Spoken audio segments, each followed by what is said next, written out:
This is my response to Protein's views video about philanthropy and aid of poor countries causing disparities. Now,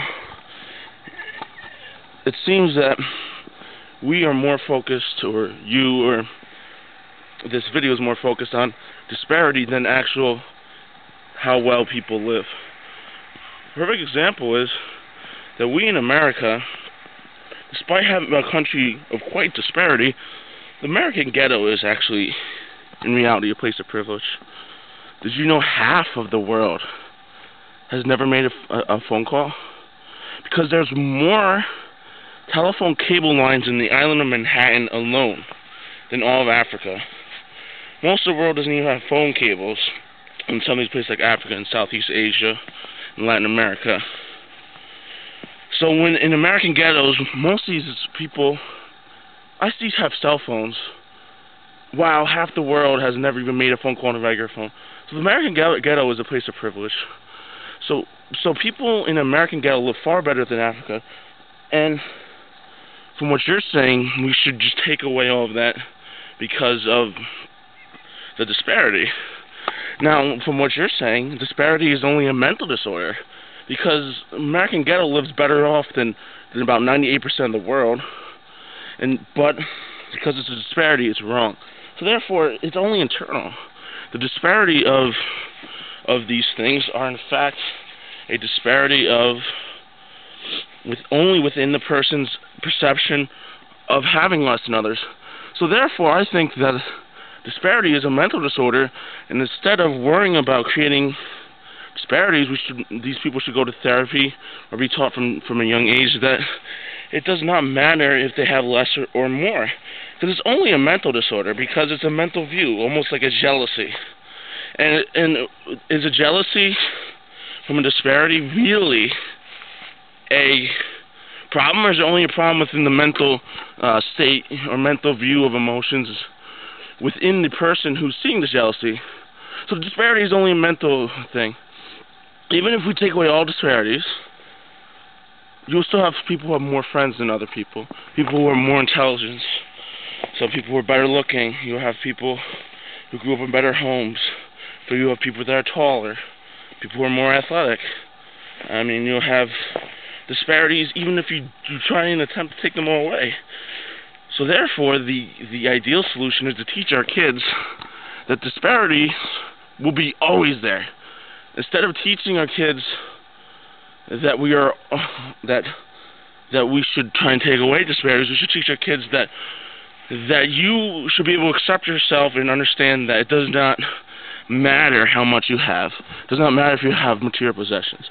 It does not matter.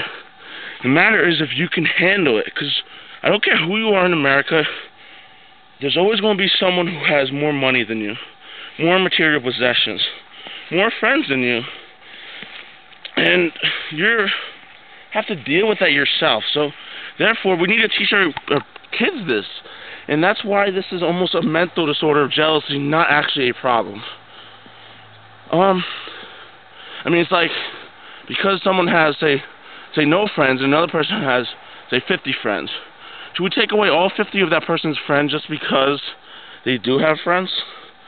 I think that is really stupid. So why would we do the same thing with someone's wealth, or if we're doing a good deed in the first place?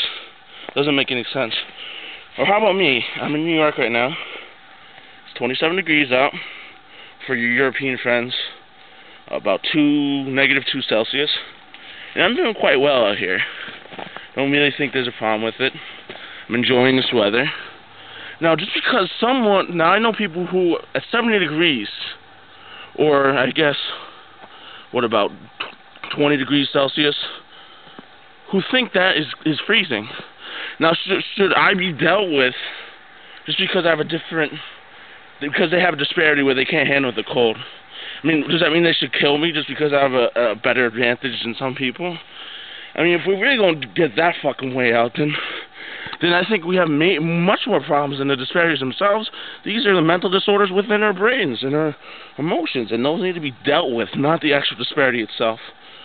And if you took away everything and said, take us back to our roots, to the trade and barter systems.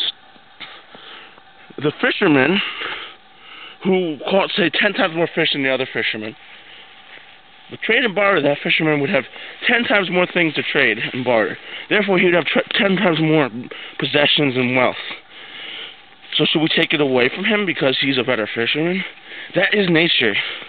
We are set up for hierarchy. Someone is more popular or a better fisherman, and people would try and be friends with them. They'd be willing to give them more money for their fish. Someone has a better fish. Say if you have a crappy, someone catches a goldfish, and another person catches a lobster. People are willing to pay say $30 for a lobster versus 5 cents for the goldfish. Should we just pretend that's disparity and say, oh no, can't do it? People in capitalist societies are willing to themselves pay what they are, and that's why you don't have to worry about it. Now, if we're going to worry about disparities, forget about progress. Even if you want to take away all disparities and make a classless society, there will still be disparities. Do you think we still have jobs to do in society.